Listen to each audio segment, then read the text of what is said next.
بسم الله الرحمن الرحيم.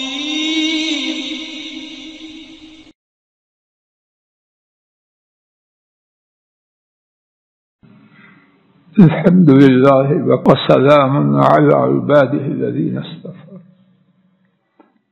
اللہ مالک کی توفیق سے دو مدلل اور اللہ کی توفیق سے مؤثر بیانات کے بعد جس بات کے کرنے کا ارادہ لے کے بیٹھا ہوں وہ یہ ہے کہ رمضان کے حوالے سے انتہائی اختصار سے محدود وقت میں جن مسائل کا تذکرہ ہو پائے اللہ مالک کی توفیق سے وہ آپ تک پہنچا پاؤں۔ ہر مسئلہ اللہ کے فضل و کرم سے اس کی دلیل یا دلائل ہیں، لیکن اختصار کے پیش نظر دلائل کا ذکر کیے بغیر عرض کروں گا۔ جن حضرات و خواتین کو دلائل کی ضرورت ہو وہ بعد میں رابطہ کریں، بقدر استطاعت اللہ کی توفیق سے فراہم کیے جائیں۔ رمضان کے حوالے سے ہماری گفتگو کا ایک مسئلہ کہ روزوں کا آغاز اور روزوں کا اختتام چاند کے دیکھنے سے ہے، اور اگر بارش کی وجہ سے، بادلوں کی وجہ سے، کسی وجہ سے چاند نہ دیکھا جائے تو پھر شعبان کے مہینے کے 30 دن پورے کیے جائیں گے اور اسی طرح رمضان کے 30 دن پورے کیے جائیں گے۔ دوسری بات، مہینہ 30 دن کا بھی ہوتا ہے اور 29 کا بھی ہوتا ہے۔ تیسری بات، کوئی شخص رمضان سے پہلے شک کی بنیاد پر 1 یا 2 دن روزہ نہ رکھے۔ بعض لوگ دین میں کچھ باتیں اس عنوان سے کرتے ہیں کہ میں احتیاط کی خاطر کر رہا ہوں۔ سیدنا عمار بن یاسر رضی اللہ عنہ فرماتے ہیں، جس نے شک کے دن کا روزہ رکھا اس نے ابو القاسم صلی اللہ علیہ وسلم کی نافرمانی کی۔ آپ سے آگے بڑھنا کسی عنوان سے ہو وہ تباہی، بربادی اور ہلاکت ہے۔ ایک اور بات، اور اس میں امت کے لیے بہت ہی آسانی، سہولت اور اطمینان ہے، جس دن ذمہ داران روزے کا اعلان کرے وہی دن روزے کا ہے، اور جس دن وہ عید کا اعلان کریں وہی عید کا دن ہے۔ شاید آپ نے بھی سنا ہو کچھ لوگوں میں بڑی بے یقینی پیدا کر ایک روزہ کھا گئے، ابتدا میں بھی کھا گئے، اور پھر اگر وہاں بات نہ بنی تو کہانی یہ بنائی، آخر اللہ ہدایت دے نہ کرے۔ ہمارے نبی کریم صلی اللہ علیہ وسلم میرے سامنے حدیث ہے، واضح فرمایا روزے کا دن وہ ہے جس دن تم روزہ رکھو، عید الفطر کا دن وہ ہے جب تم عید الفطر کرو، اور عید الاضحیٰ کا دن وہ ہے جب تم عید الاضحیٰ کرو۔ یعنی جب امت میں روزہ ہے تم روزہ رکھو۔ ہر بات میں تنقید کر کے اپنے اور لوگوں کو شک میں مبتلا کرنا اسلام میں اس کی گنجائش ہے۔ ایک اور بات، اگر ایک ملک میں چاند نظر آئے دوسرے ملک میں نہ آئے تو کیا دوسرے ملک والے روزہ رکھیں یا نہ رکھیں؟ اس بارے میں علماء امت میں 2 آراء ہیں۔ سعودی عرب کی بڑے علماء کی جو فتویٰ کمیٹی تھی، پہلے جو گزر چکے ہیں علماء، اللہ ان کی قبروں کو نور سے بھرے، انہوں نے میرے خیال میں جو میں نے اس بارے میں پڑھا ہے بڑا ہی عمدہ فتویٰ دیا ہے کہ اس ملک کے ولی الامر مسلمان حاکم جو فیصلہ کرے ہم اس کی پابندی کریں، اپنی ڈیر اینٹ کی مسجد نہ بنائیں۔ اور اگر کوئی ملک ایسا ہے جس میں اسلامی حاکم نہیں تو اس ملک میں جو مرکز اسلامی ہے، جو اسلامی اداروں کی تنظیم ہے، جو وہ فیصلہ کرے اس کی پیروی کی جائے۔ کم از کم میری سمجھ میں اس فتویٰ میں بہت ہی اطمینان ہے، اور سادہ لفظوں میں ہر آدمی اتنا ہی سیانہ بنے جتنا اس کا دائرہ ہے۔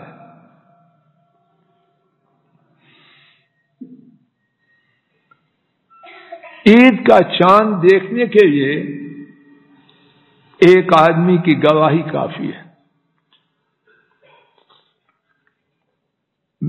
میں دہراتا ہوں تاکہ غلطی جو میں نے کی ہے وہ درست ہو جائے۔ روزوں کا چاند دیکھنے کے لیے ایک آدمی کی گواہی کافی ہے، اور عید کا چاند تب ثابت ہوگا جب دو مسلمان گواہی دیں گے۔ عید کے لیے احتیاط زیادہ ہے، روزوں کے لیے احتیاط ہے لیکن نسبتاً کم۔ سحری کے کچھ مسائل،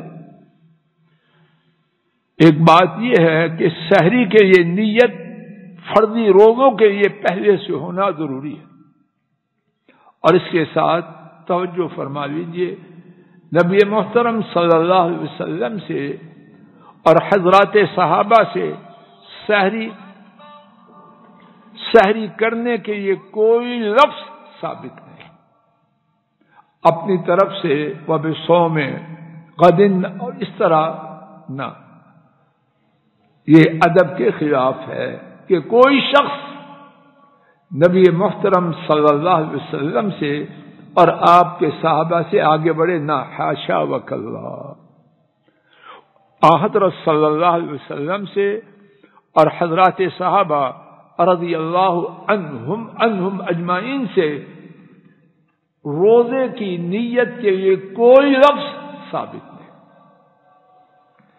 ایک اور بات، سحری کا اہتمام کیا جائے، اس کو ضائع نہ کیا جائے، اور اس کی کیا شان ہے ایک مستقل موضوع ہے۔ صرف ایک بات سماعت فرمائیے کہ سحری کھانے والوں پر اللہ تعالی اور ان کے فرشتے درود بھیجتے ہیں، اور اللہ تعالیٰ کا درود اللہ کی رحمتیں ہیں، برکتیں ہیں، اللہ کی طرف سے بلند کرنا ہے، گناہوں کو معاف کرنا ہے، اور فرشتوں کی محفل میں ایسے بندوں کا تذکرہ کرنا ہے، اور فرشتوں کا درود اللہ تعالیٰ سے ان کے گناہوں کی معافی کا سوال کرنا ہے۔ سبحان اللہ۔ ابھی ڈاکٹر سجاد الہی حفظہ اللہ روزے کے فضائل بیان کر رہے تھے۔ اگر روزے کی اور کوئی فضیلت نہ ہو، چوہدری صاحب جی، کوئی فضیلت نہ ہو، صرف ایک یہ فضیلت کہ جس کی نیت سے کھانے پر عرش والے رب فرشتوں میں فخر سے ذکر کرتے ہیں، گناہوں سے پاک کرتے ہیں، رحمتیں فرماتے ہیں، برکتیں نازل کرتے ہیں، اس کو بلند کرتے ہیں۔ اگر روزے کی شان و عظمت کے بارے میں اس کے علاوہ کچھ نہ ہو تو کیا یہ کافی نہیں؟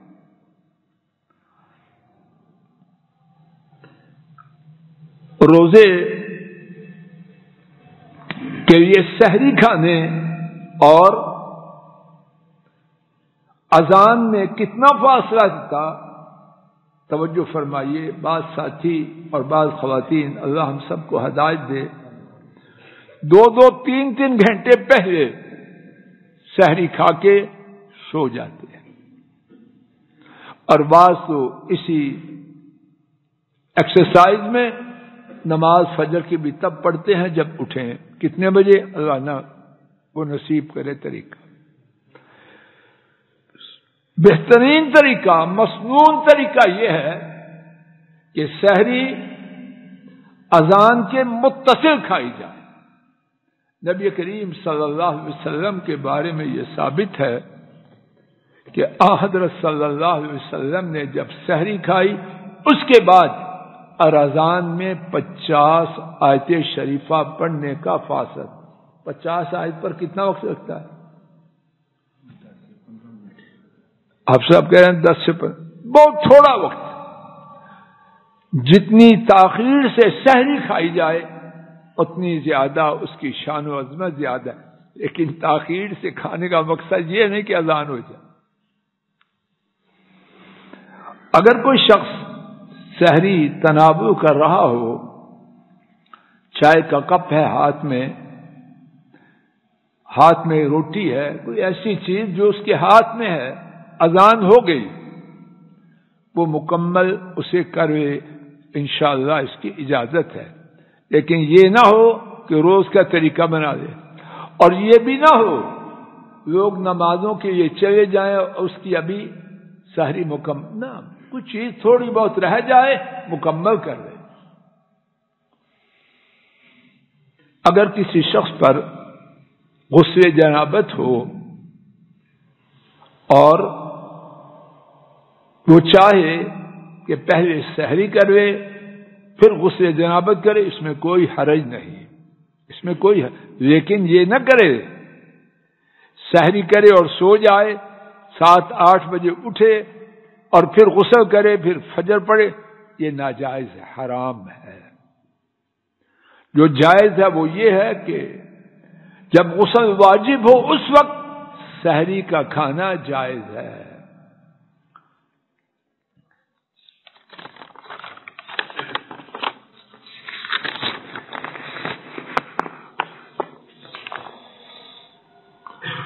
نبی محترم صلی اللہ علیہ وسلم کے زمانہ مبارک میں 2 اذان ہوتی، ایک سیدنا بلال اور دوسری اذان سیدنا ابن ام مکتوم رضی اللہ عنہما دیتے۔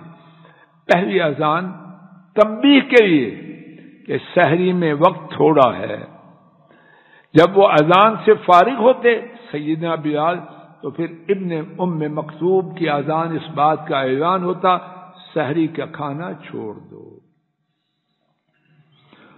روزہ کے درمیان کھانے پینے اور ازدواجی تعلقات سے دور رہنا ہے، جھوٹ اور اس پر عمل کو چھوڑنا ہے۔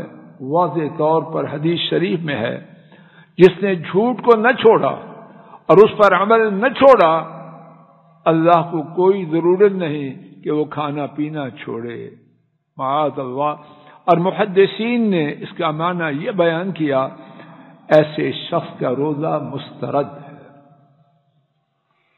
روزہ کے درمیان لڑائی جھگڑے، چیخ و پکار اور بےہودہ گفتگو اس سے مکمل طور پر دور رہنا ہے۔ روزہ کی حالت میں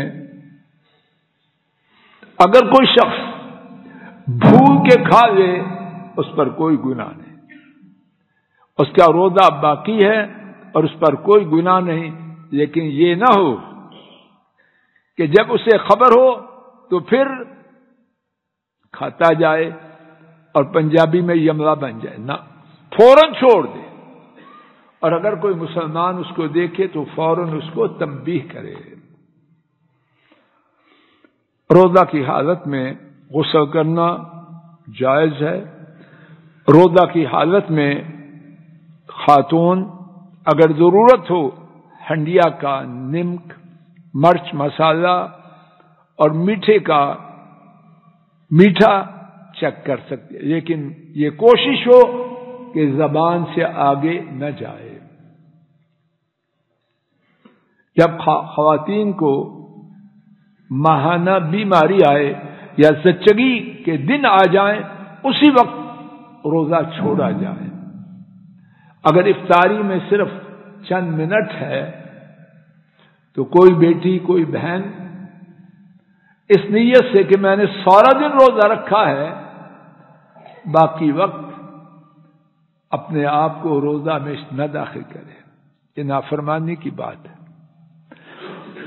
1 منٹ بھی پہلے بیماری کے دن آئے، زچگی آئی، روزہ ختم ہو گیا۔ ہاں انشاءاللہ یقین ہے کہ اگر کوئی اور رکاوٹ نہیں تو اس کے لیے روزے کا اجر و ثواب مکمل، لیکن وہ روزہ شمار نہ کیا جائے گا۔ روزہ میں انجیکشن لگوانا، علماء نے اس کی 2 قسمیں بیان کی ہیں۔ وہ انجیکشن طاقت کے لیے ہے یا دوسرا ہے؟ اگر طاقت کے لیے ہے اس کی وجہ سے روزہ ختم ہو جائے گا، ضرورت ہے لگوا لے اور روزہ ختم ہو گیا۔ اگر اتنی شدید ضرورت نہیں تو افطاری کے بعد لگوائے، اور اگر انجیکشن غذا والا نہیں تو اس کے لگوانے سے انشاءاللہ روزہ فاسد نہ ہوگا، لیکن احتیاط اس میں ہے کہ اس وقت نہ لگوائے، افطاری کے بعد لگوائے۔ روزہ کی حالت میں حجامت کروانا، ناخن ترشوانا یا ترشنا، اس سے روزہ پر کچھ فرق نہیں۔ روزہ کی حالت میں مسواک کرنا دن کے ابتدائی حصہ میں، آخری حصہ میں، مغرب کی اذان سے پہلے، ہر صورت میں کچھ حرج نہیں۔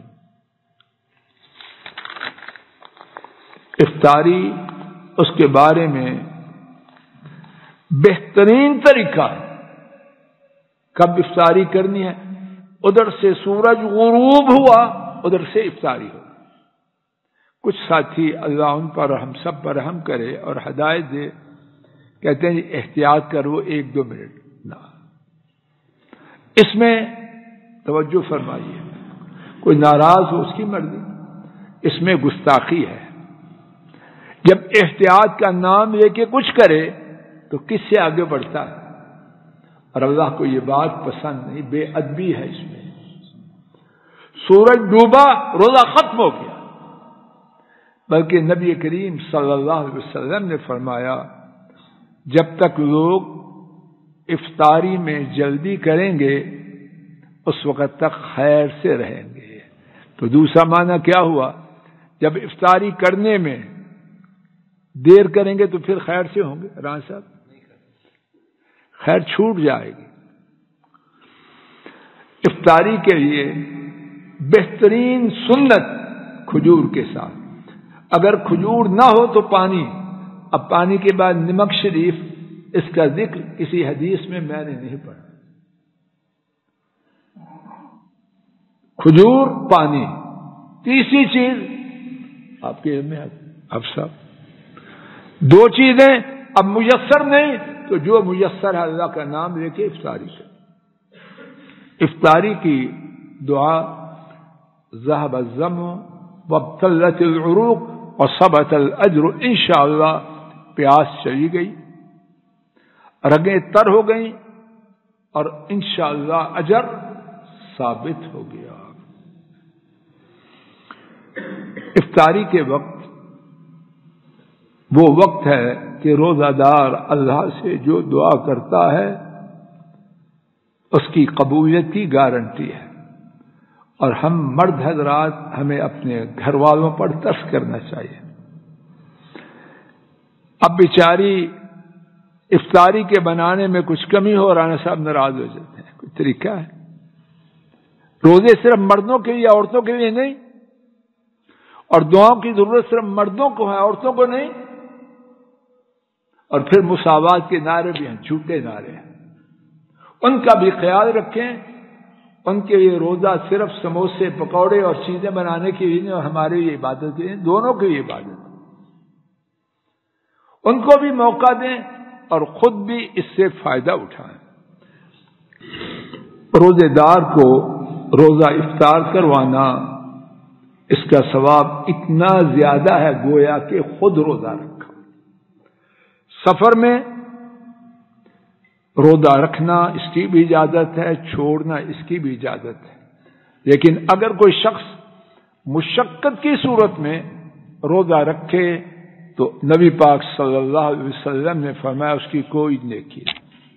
وقت ہو چکا، بقیہ مسائل موجود ہیں، کچھ انشاءاللہ سوالات کے وقفہ میں، باقی مختلف مجلسوں میں ذکر کیے جائیں گے۔ اللہ تعالیٰ اپنے فضل و کرم سے کہنے سننے کی غلطی کو معاف فرمائے، اور جو ٹھیک بات انہی کی توفیق سے عرض کی گئی ہے اللہ تعالیٰ اپنے فضل و کرم سے اسے قبول فرمائے، فضل و کرم سے اسے قبول فرمائے۔